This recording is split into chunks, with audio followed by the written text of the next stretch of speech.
Hello and welcome to SEO Rankings Do Follow podcast. Here we hold regular talks with SEO and digital marketing experts to discuss hot SEO topics and share actionable insights with the SEO community.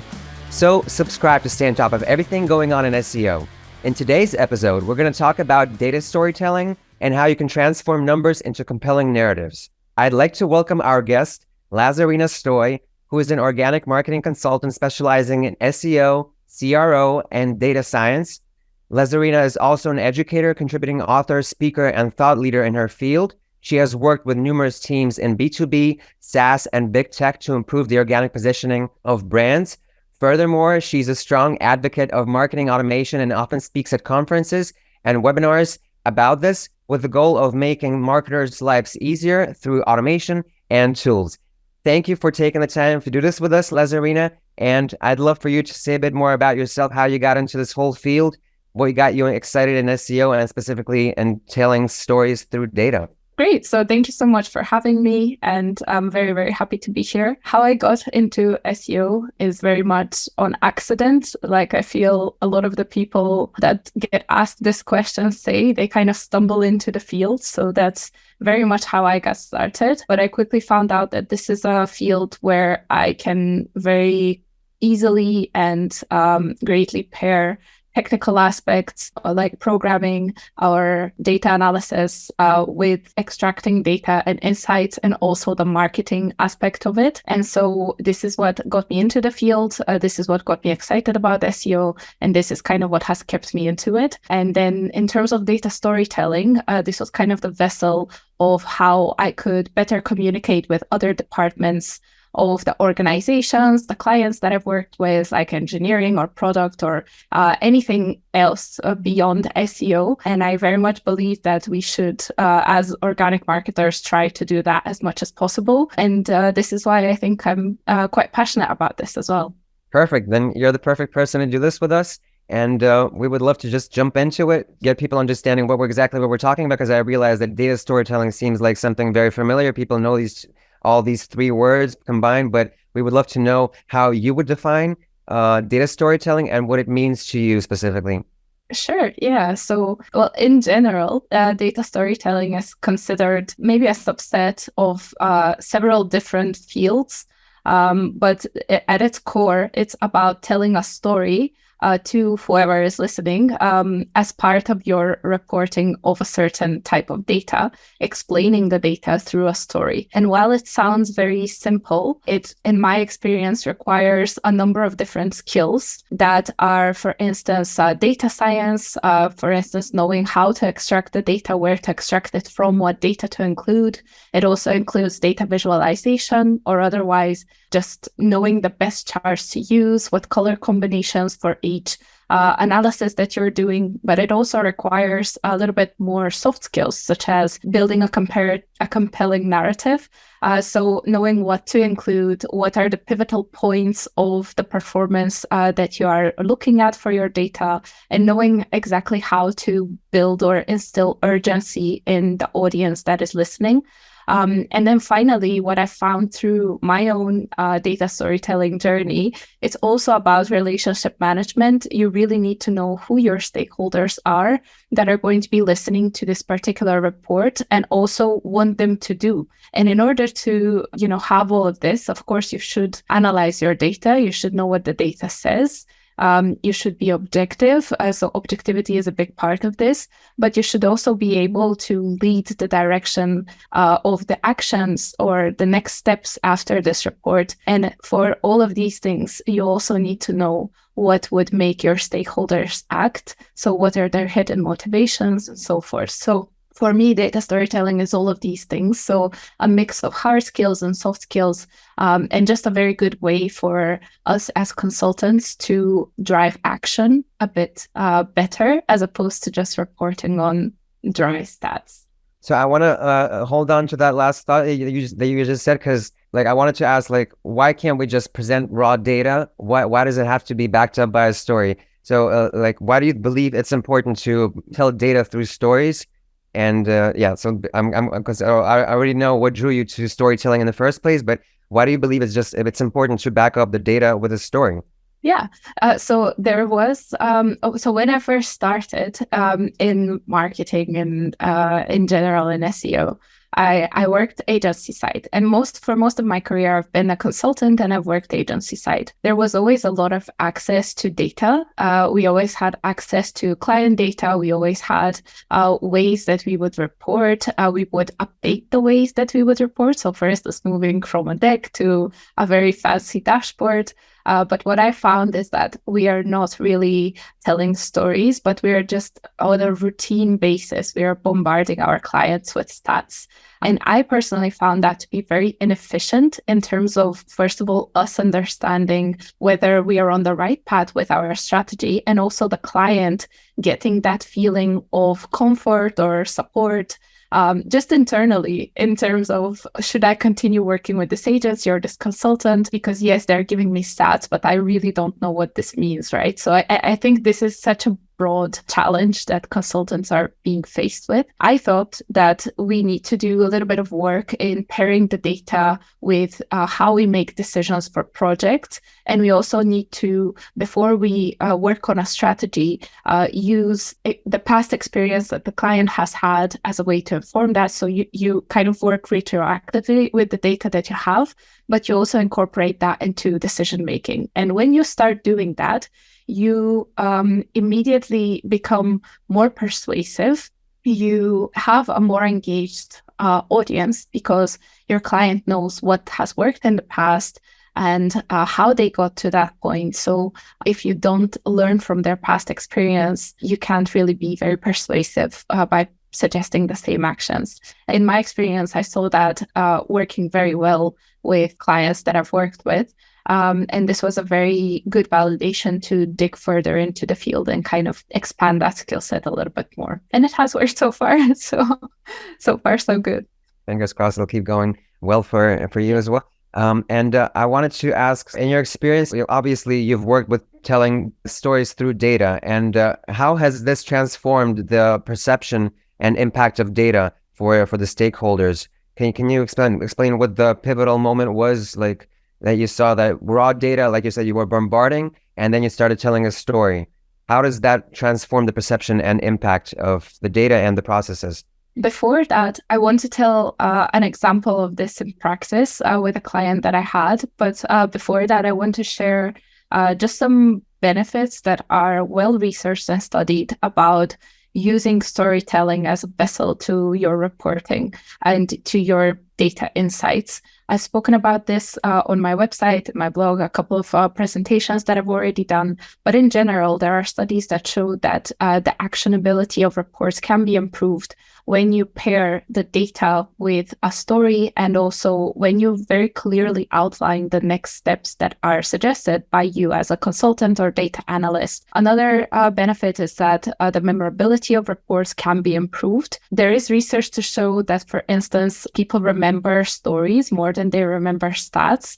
And then very interestingly, other research has tested that and saw that it's not that much the stories versus stats argument, but it's more about when you think within the data storytelling framework, you inevitably try to make reports easier to comprehend. So you are not, let's say, for instance, you're designing a dashboard, you're not going to include every possible metric that you have at your arsenal within that dashboard. You're going to be very selective about what you include and why you include it and why it's important. And you might want to add some text and titles. And so when you have this thinking in mind, it's not that much about don't include stats, include just the story. It's more about try to do your best as a consultant to help your client understand your analysis. So you have already done the analysis, help your client understand that and reach the next step faster.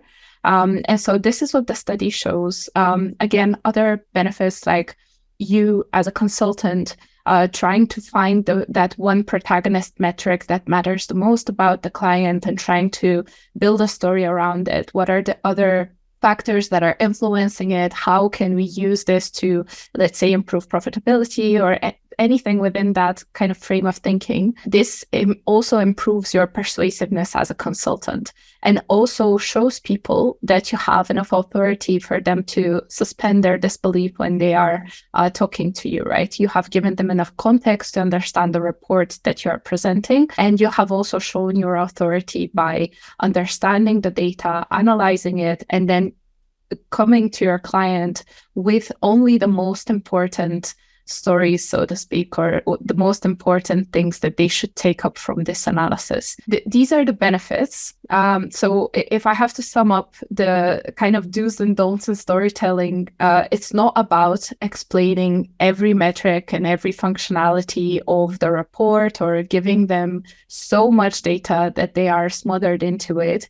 But it's just about selecting the most impactful components, and then not being afraid to report on performance, whether it is good or bad. So the most important thing is not to sugarcoat or cherry pick certain aspects that make you look good as a consultant. So it also helps you as a consultant to build a little bit more thick skin when you are telling a story of bad performance or something that is happening in the industry that, it is a big threat to the existence of a business. And we know in SEO right now, we have no shortage of these events. I will give you an example from my own practice with a very, very difficult client I worked with, extremely, extremely talented, and extremely detail-oriented.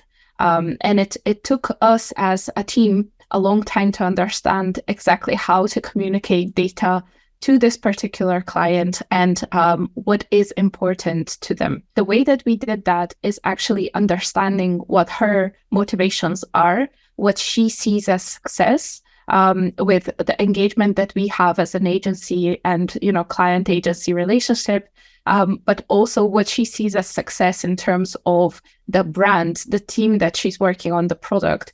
And so at this point, we found out that we had differences in the way that we see success as an agency for them as a client, and the way that they see success as the product owner of a product we're trying to sell online, right? It was very eye-opening to see the differences in how we consider success. And this are reflected in things like, is competition important to them? For us, of course, it was. For every SEO, you want to know what the competition is, who you're competing against. For the client, it wasn't. They did not want to know. We realized that, this is a big part in our reporting and they don't really care about it. But what they do care about are all of the granular metrics that relate to user engagement, to page experience, because this was something that her organization was pouring a ton of money into, and they wanted to show that this has a pair with, organic performance. So we had to be very creative in the way that we are telling stories, and also the way that we are pushing for projects to be done, because we saw that the reason why projects are not moving forward is because we are building arguments on things that they don't really care about. The competition is doing X, Y, and Z, and we're not doing it. So we should be doing it because it will help the organic performance. And they were just coming at us with things like, well, we don't really care about the competition, do we? And it was just such an eye-opening experience that, you can have the same set of data, you can have the same set of recommendations that you provide, but you can just build the argument with a focus on different aspects of the data to kind of bridge the gap between, what's important for you and what's important for the client and what's important for the overall marketing performance. I know it's a very long answer, but I hope it's been helpful for the people listening. There's definitely a lot to dissect there, and I wanted to hold on a bit to the idea of context. This is like a two-part question because you said the client did not care about competition. Is there a way to convince them that they should care, or is this your job to listen to them? Is this something that you can give them context to convince them that this is not a way to go, or did they give you context that their brand is like so big, they're like revolutionizing a market and they don't even care about something that is not even on the same level with them? The next question, because we have the goal, we have the data. How do we provide the context to make sure that they understand where we're going and we understand where they're going, and just like everything just to make sure that the client is getting what they want through these data stories? just to continue the example, and I love that you brought this question up. Do we convince them that this is important, or do they dictate the way that we tell stories? Great question. Love that. What we did was that we convinced them the importance of paying attention to competition through playing on emotions that, we knew were there. So the fear of losing traffic, the fear of losing your competitive advantage, those are very big emotions that you can use as a consultant to push projects forward, which is what we did.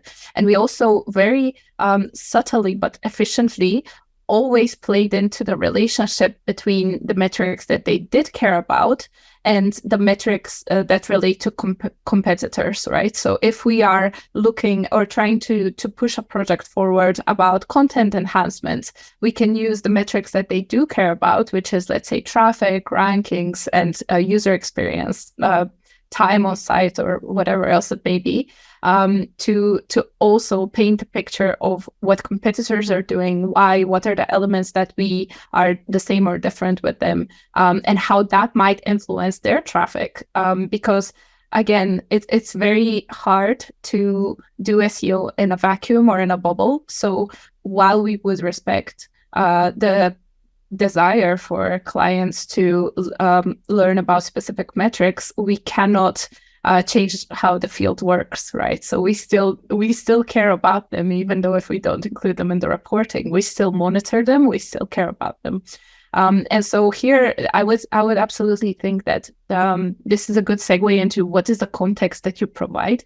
So if we look at this example that I just shared, the context is about educating the client how the competitive landscape would influence you online digitally, and also, again, how that might differ from traditional marketing and traditional product management.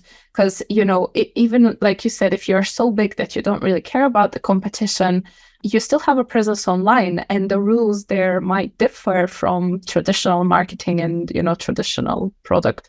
They might not be huge differences, but there are differences. So we kind of have to explain the rules of the game for people that aren't that aware of SEO. We have to explain what metrics mean, how they differ between different industries or markets. We also have to explain what is the relationship between certain metrics and other metrics that they care about. All of those things could be things that you explain in a one-to-one coaching session with the people that you're reporting into. You could include that in the documentation of the report that you are giving. You could add that in an email before the presentation that you give, just to say, hey, we have a presentation tomorrow. We're going to be discussing this, and this metric. Here's a quick intro to them, what they mean, how they relate to other metrics that you might have heard of. And this is all about context. The importance is not to confuse people, and also find a way, or things that they care about, things that they know that are part of their roles, or anything that is important to them, and kind of bridge the gap between what you care, what you know about, what your role is with theirs. So just finding that common ground and working up from there.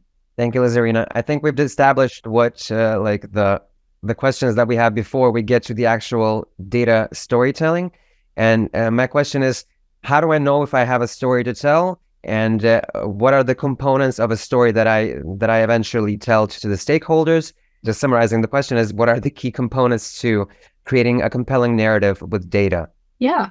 So the components of building a narrative are three, and they're used in any sort of narrative that you can think of. And this is kind of, from my research, what the data storytelling narrative consists of as well. So that you have the setup, the conflict, and the resolution. So the setup is essentially the reality that exists. It could be your site performance over the past year. It could be current performance. It is something that you create to kind of set the foundation of what is happening.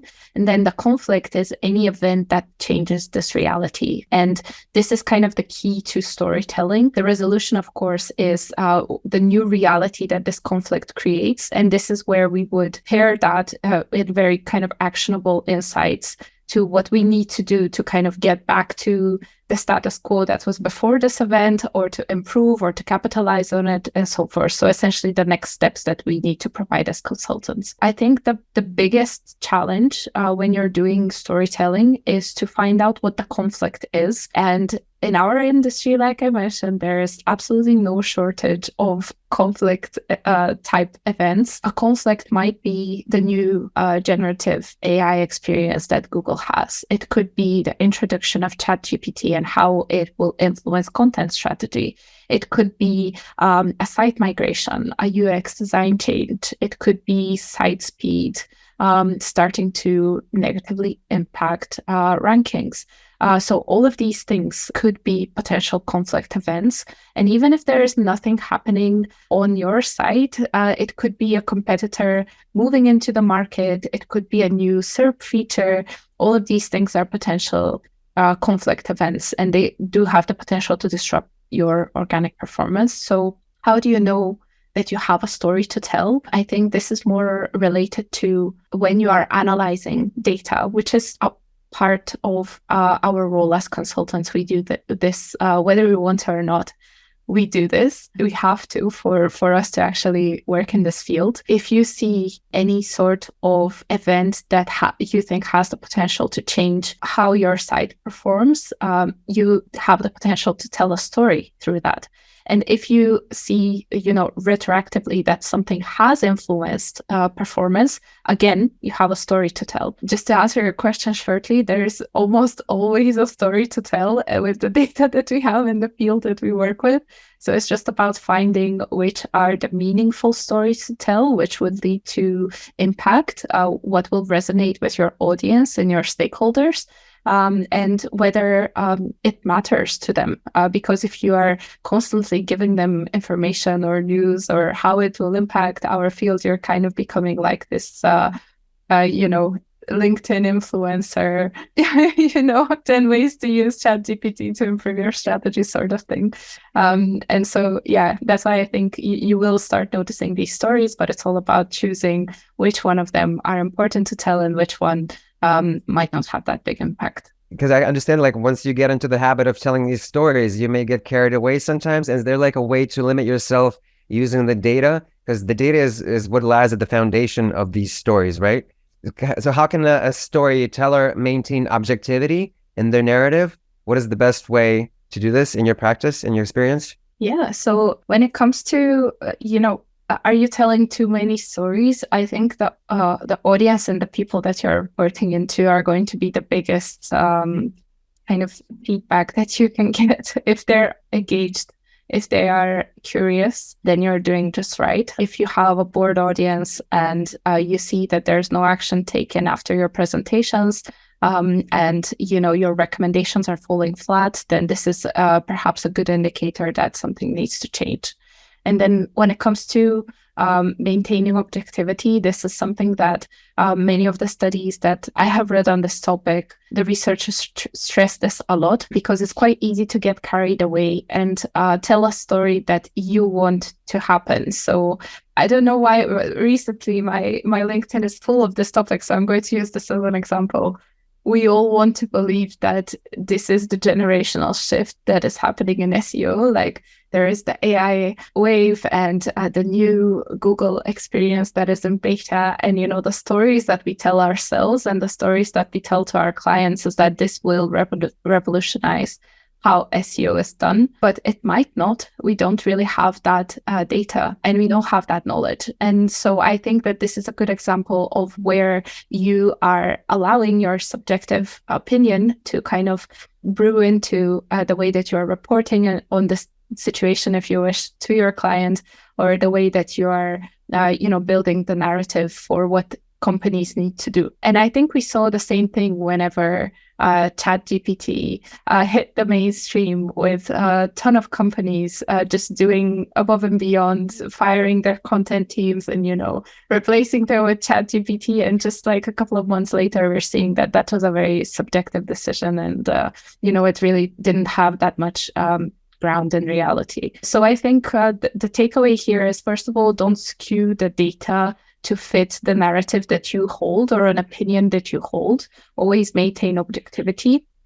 And the key here is not to be afraid as a consultant to report on poor performance or bad data, even not to be afraid to say that we don't have enough data to make a decision here, or we don't have enough data or reliable, accurate data to actually build the report that you want, because it's better to present no report than to present a report that's built on inaccurate data, on a poor forecast or whatever else it may be. It can do a lot more damage in the long run. And also just not to instill panic, and equally so not to promise the world with your storytelling. There is no one project or no one decision that can miraculously fix performance, or there is no, of course, one decision that is going to completely diminish the company's performance. Maybe there are, but I haven't really seen that one, But in our reports, most of the time, because we really, really want some project to happen or, something to move forward, we do use a language that is a lot more kind of doomsday. We have to do this or else. So I think keeping things balanced is a good way to kind of keep yourself in check and to also build authority over time with the people that you're speaking to. Yeah, a lot of great points. The promises with ChatGPT, like we have no data and we're promising something. This is very clear to me specifically, but you made a lot of other different great points there. And let's talk about the don'ts. Can we focus on some common mistakes that people make when trying to tell a story? I realize that we in almost all of your answers, you touch on a lot of different things, but we want to specifically talk about how to avoid mistakes when telling stories through data. Other than skewing data, maybe there's something that we missed. We're just specifically focusing on the don'ts so that our listeners just sort of, it nails into their heads what to avoid specifically when doing this. I just want to start by saying I have made almost all of these mistakes. So there is no one that is born with the knowledge in them. Maybe there are, but I just want to kind of normalize failure. Because I think that specifically when we talk about data storytelling, it seems like something that is kind of like the unicorn that, I don't have time for this, or I don't know how to do this. Is this really important? I just want to say that I have absolutely made a lot of mistakes in the field, and it's kind of more of like a test and try and learn, iterate. This is the best advice. So before I go into the mistakes, and these might resonate to some people, I think it's important to say that. So, you don't feel bad if you have done it. So the first is just not understanding the data. This is very typical to people that are a little bit more junior, just jumping into giving a report without understanding what has happened, maybe over the month or over the quarter, just not taking the time to analyze the performance, but just taking that time instead to build the deck or report or just jumping straight into the report. So what ends up happening is that you're going to give a very incohesive presentation. And this is something that, your time would be more wisely spent to analyze performance, find relationships, find patterns, as opposed to just building a very beautiful deck. In my experience, this is kind of the first a hurdle that people have to go over. Now, the second thing is more about visualization. There are two things that could go wrong here. You can either choose the wrong chart. I have this very, very nice diagram. Hopefully, we will be able to link it on the page, where you have different choices that you need to make depending on your understanding of the data and depending on what you want to show to the stakeholders. So off the bat, you have two things that need to happen before you even choose a chart. Understand the data, know what you need to show to the stakeholder. And then you choose the chart based on whether you want to show a distribution or a relationship or a comparison or a composition of a metric. And then using colors incorrectly is the second thing that can go wrong when it comes to data visualization. I absolutely have done this. The first to put my hand up, just I'm a very visual person, and I have made the mistake of choosing colors that appeal to me visually, as opposed to thinking about how these colors can influence the perception of the data and how they can influence the overall perception of the report. So oftentimes we might choose color schemes that are not really suitable. We might miss the opportunity to highlight particular performance with a strong color, and then kind of miss telling the story for that particular performance that occurred.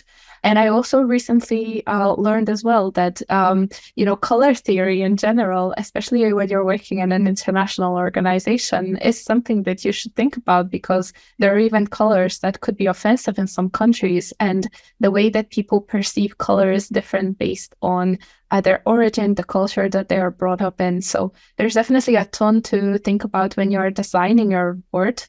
But the key takeaway in terms of visualization is you should aim to simplify the understanding of the data and pattern extraction for your audience, as opposed to worsening their understanding or confusing them. So this is the key here. I think, again, we spoke about context and the importance of that. Another thing that, I briefly touched upon is not knowing who your audience is. And what matters to them. I've spoken about this before, but there is a huge difference when you are presenting to a team member, when you're presenting to the client that will be working with you day to day, kind of like a project manager on the client side, and whether you're presenting to the CMO or any C-suite executive. So for these three different audiences, you will have a different kind of report that you need to build and a different story to tell based on what matters to them, what metrics are important to them, what actions they need to take, and kind of what their role is in the project delivery. So this is something that is often wrong. Like, you get a bunch of people in the room and you just give a generic report, and everyone spaces out throughout the presentation, everyone leaves confused, and then you get 17 emails afterwards just saying, hey, how did you get this data? How did you, and it just ends up being a mess. So yeah, this is something that's quite important. So a couple of other things that I think are useful to understand when it comes to storytelling and kind of how not to make mistakes is, first of all, understanding the difference between exploratory and explanatory analysis. And this kind of brews down into the difference between dashboards and a report. And this is something I've heard a lot of people talk about within the data community and within the SEO community. The dashboards that you build in Looker or in Google Sheets, they are not your reports. And it's quite important for people to understand that. Of course, you can provide commentary. You can even embed little snippets of analysis into those. But when it comes to storytelling, you are taking a subset of that data and explaining it. So this is the difference between allowing your client to just hop on a Looker Studio dashboard and explore the data for themselves. You don't really need to have a storytelling component in your Google Data Studio dashboards. You can, but it doesn't need to dictate an overarching story for the client. But then if you analyze that data and spot something that you need to highlight to them, the storytelling component is what you use to spotlight that. And this is explanatory analysis. So this is the difference between what people get wrong with the Looker Studio dashboard or Tableau or whatever else, and the actual, PDF static deck or whatever else report that you provide, maybe on a monthly or quarterly basis. You cannot replace one with the other because they're fundamentally different things. And then finally, just in terms of soft skills, don't be afraid to report on bad data. Don't be afraid to start a conversation. Sometimes what I've found as a mistake, especially when I was a little bit more junior in my career, is that I would be afraid to give bad results, or I would anticipate hearing that no from the client for a particular project. And I think that this is a mistake that we make to, kind of protect ourselves psychologically, if you wish. Of course, this sounds a little bit dramatic, but I'm sure everyone working in this field knows what I mean. Nobody wants to hear a no for a project that they care about. So you kind of try to, sugarcoat or cherry pick certain aspects that would get you to a yes. which I think when it comes to data analysis and data storytelling, this is a big mistake. You should strive to start a conversation and, of course, provide your recommendation on why this project should be a yes as opposed to a no, and, building your argument. But you shouldn't avoid the conversation just because it may lead to a no. So this is kind of the biggest advice that I could give. And also, hopefully, people will avoid that mistake in the future. Before we get to the next question, I have a question about when reporting data to clients. Do you prefer, or in your practice, what works best? Sending them a report just textual, or jumping on a call or scheduling a meeting and throwing them a report before the meeting? What works best at convincing them, telling the story? Is it just textual, or do you definitely have to back it up with an individual meeting and sort of use the personal card, build a relationship? I just wanted to understand works better. Obviously, I have an idea what works better, but just to those of us people listening who think that it's okay just to send out textual reports all the time, just wanted to hear your thoughts about this. Sure. So I would love to hear your thoughts about this afterwards as well. So my thoughts are that it really depends on the client. For the majority of cases, I would prefer to have an in-person chat about performance, about what I'm seeing, what is the important story that stands out to me when I have analyzed their performance. So typically, especially if you have that story that is important for them to hear, you don't want to leave it up to chance for them to find that story when they're going through the monthly email or Looker Studio check-in point or whatever else it may be. I do believe that there is the type of clients and in general very kind of high intent, very knowledgeable, very can do it myself, clients that would prefer to have that regular report coming through an email or even just kind of a, ad hoc check-in for performance. But even with those clients, it is very valuable for them to hear your authoritative analysis on their performance, because at the end of the day, this is the data. This is what you're benchmarked on. This is what success looks like, and this is we can show failure as success in their data set. So, to put it short, I'm a proponent on in-person reports and meetings, or even just having a session where if it's not a very formalized report, like a quarterly review or a monthly report, even just having a session for 5 minutes where I go through and say, this is what I'm seeing, this is what data looks like, this is why this is important, and then kind of figuring out action items afterwards. So I am a proponent of in-person check-ins.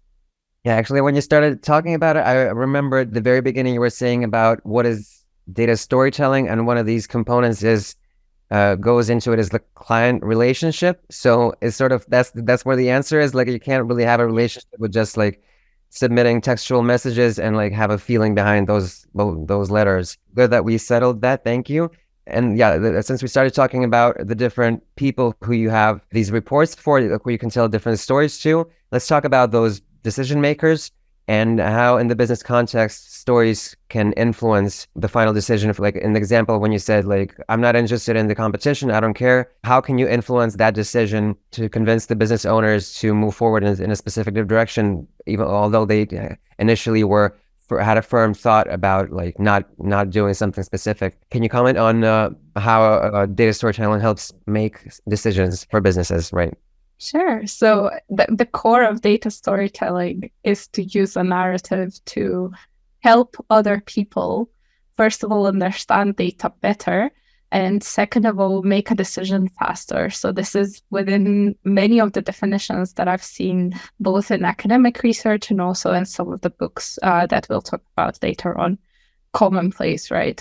So you have to build a narrative and you have to drive the decision making. And so 2 ways that this could be done is that if you as a consultant or data analyst, SEO analyst, whatever role, you have spent 5 hours analyzing performance for, let's say, organic sessions, one metric, and you know how this metric has panned out over the past quarter, let's say, what are the factors that have influenced the performance of this metric, how it relates to other metrics, and what are the actions that you want your stakeholder to do or their team. You have to, through storytelling, to convey these insights in a very accessible manner. Of course, a lot shorter than these 5 hours. So the concept of explain it to me like I'm 5 very much applies here. You have to I don't want to say what I'm thinking. So just bring it down to a level that is accessible to everyone in the audience. And this could apply to their understanding of a certain metric. It could apply to their understanding of Google's algorithm. It could apply to their understanding of the competition.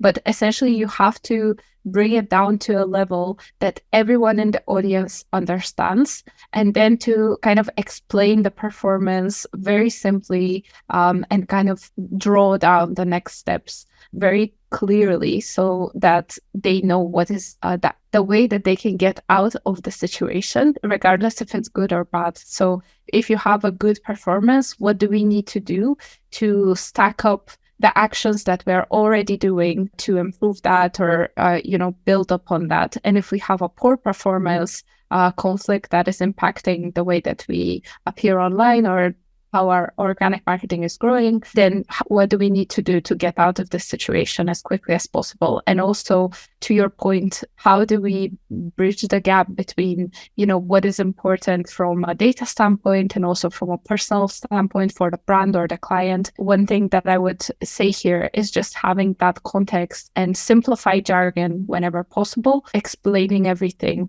in an accessible language, and also just understanding what is important to clients, so that then you can use that as part of your argumentation in your story. Yeah, great. Because yesterday I was talking to my dad, and I've worked at this company for 5 years in SEO, and he asked me yesterday, what does SEO mean? And I'm like, okay, so I didn't write something clearly because I need to dumb it down. Well, that's probably what you didn't want to, the word that you didn't want to say.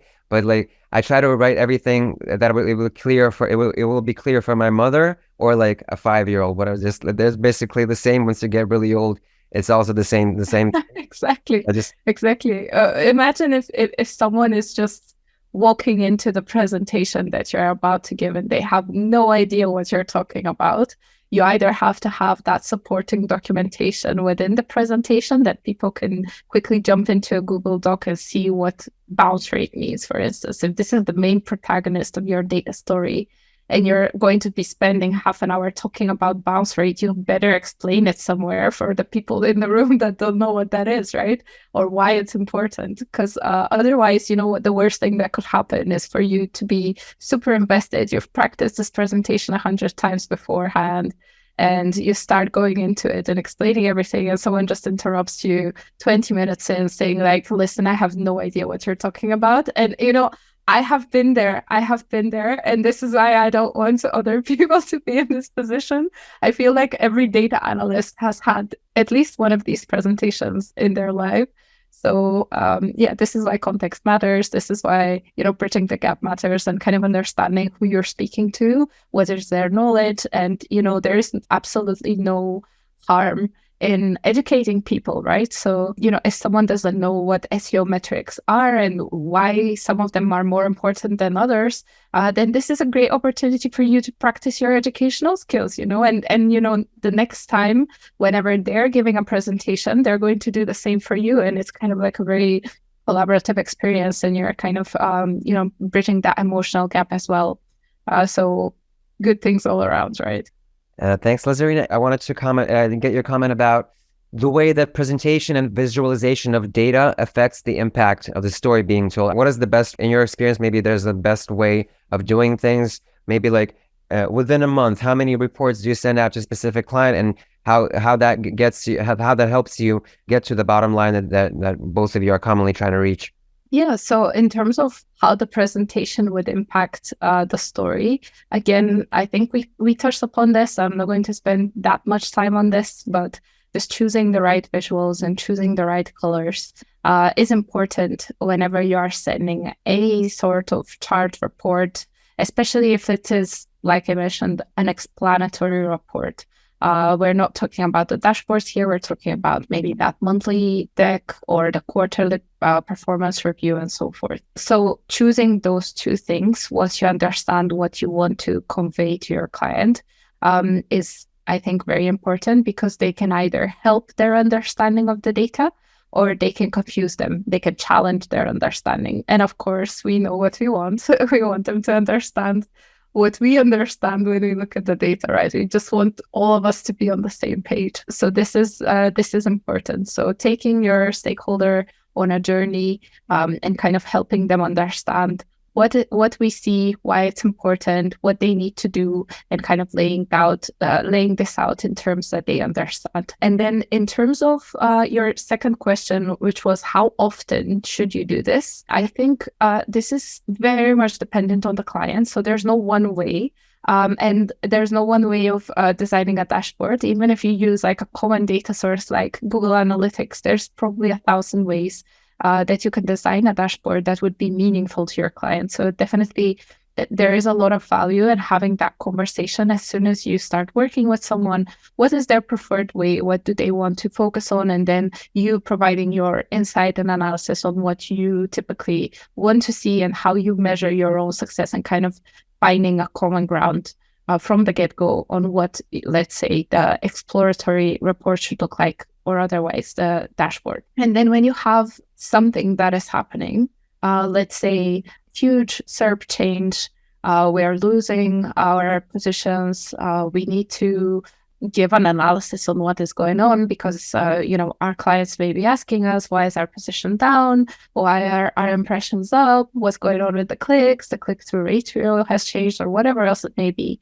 You then have this opportunity to tell the story and to kind of draw that cohesively in a report. So this is where you would typically kind of have that more in-depth analysis, and the storytelling device will come into play. But typically, I try to have more or less a checking point, very quick report, very quick kind of touching base on how our performance is going on a weekly basis, and then a good analysis on performance. And not only performance, but also the team's performance. What actions did we did this month? Did they have a direct impact this month on performance, or maybe they will have next month? What are we expecting? What have we done? It's kind of like that stand-up, but if you consider that a stand-up of the client-contractor relationship, and then obviously kind of having a quarterly or yearly look back, that's quite important. So if you have all of these four things, you'll see that the relationship with the consultant, the client, and the data is quite close and kind of quite cozy. And then there will still be those ad hoc events where you would need to kind of pull a storytelling device to kind of help clients understand why something is important for them to pay attention to. Yeah, I realized that you could have easily gone with the answer. It depends with SEO, but thank you a lot. No, it depends here. No, we're just going to go with the 15-minute response. Because I was just thinking, like, yeah, you could have. But what kind of question is that? How often do you report to clients? Come on, I realize what kind of question is, but like, thanks a lot for giving us the answer. We would also love to know where else we can read about storytelling. What information you what sources, resources you have to share. Maybe like I have a favorite book about it, or something that you can recommend to our listeners, that they can continue exploring the topic of data storytelling. Sure. So I have 4 resources that I want to share. The first one is a book, which is Effective Data Storytelling by Brent Dykes. They also have a website on data storytelling with a lot of blogs, different case studies, practices that you can apply. Very much recommended on getting the basics, fundamentals, why data storytelling is important. Essentially kind of like an extension of what we talked about in this podcast. And then in the same category, storytelling with data, and the author is Knoll Nussbaumer Knaflick, if I'm pronouncing it right. She is an ex-Googler, and she used to work in people analytics for Google. So she has a lot of great examples about importance of stories, importance of choosing the right visual, choosing the right color scheme, some of the things we touched about, cultural differences of how people perceive color, and all of those things. And also a ton of examples from her own consulting practice and also from her work at Google on, successful and unsuccessful storytelling, which I very much appreciate because, like I said, no one starts, from the top. We all kind of have to learn these things. So I found her book quite useful as well. And then there is a couple of other resources that I think will be helpful for people that are in general interested in the data field. They don't specifically, they can be used as storytelling, but they can also be used to kind of expand your horizon of data in general and the importance of data in a consulting practice or in any sort of business environment. So the first one is Elements of Data Strategy by Boyan Angelov, which is a fellow Bulgarian working in Berlin. This book I recommend it to anyone interested in data and interested in consulting because it shows you importance of data. How do you talk about data with people that your role has nothing in common? How do you bridge that gap? And it also has some of these more organizational components of building a data team, what's important, what are the skills that you need to master in order to be successful, and so forth. And then finally, a website, which I think will be very useful for people that want to learn more the visual side of data storytelling and data reporting in general. And the website is informationisbeautiful.net. They have a ton of examples on color theory and charts and kind of successful application of storytelling just through the chart itself, and also confusing charts and charts that don't really work with the data. So again, very kind of useful website if you have maybe half an hour or an hour to spare, kind of get sucked into. Hopefully these are useful. Definitely will explore them, check them out. And before we sign off, what is the one thing that we would want our listeners to do after listening to this podcast? Don't be afraid to talk about past performance and start looking at your data through the lens of storytelling. I'm sure there are a ton of stories that you can tell because all of us in SEO, we are extremely in tune with what's going on in broader marketing, what's going on in UX and the web dev world, and also right now the AI world. So there's a ton of stories that we can tell or we could be telling, but we're not. So I challenge you to take the insights from this discussion and start telling good stories with the data that we have at our disposal. Appreciate it, Lazarina. Thanks everyone for being here today. And I want to sign off by saying that today, Lazarina Stoy shared with us her expertise and thoughts on how to tell stakeholders stories about their brands with the help of data by appealing to both emotion and logic. So be sure to subscribe and join us for the next episode of the Do Follow podcast.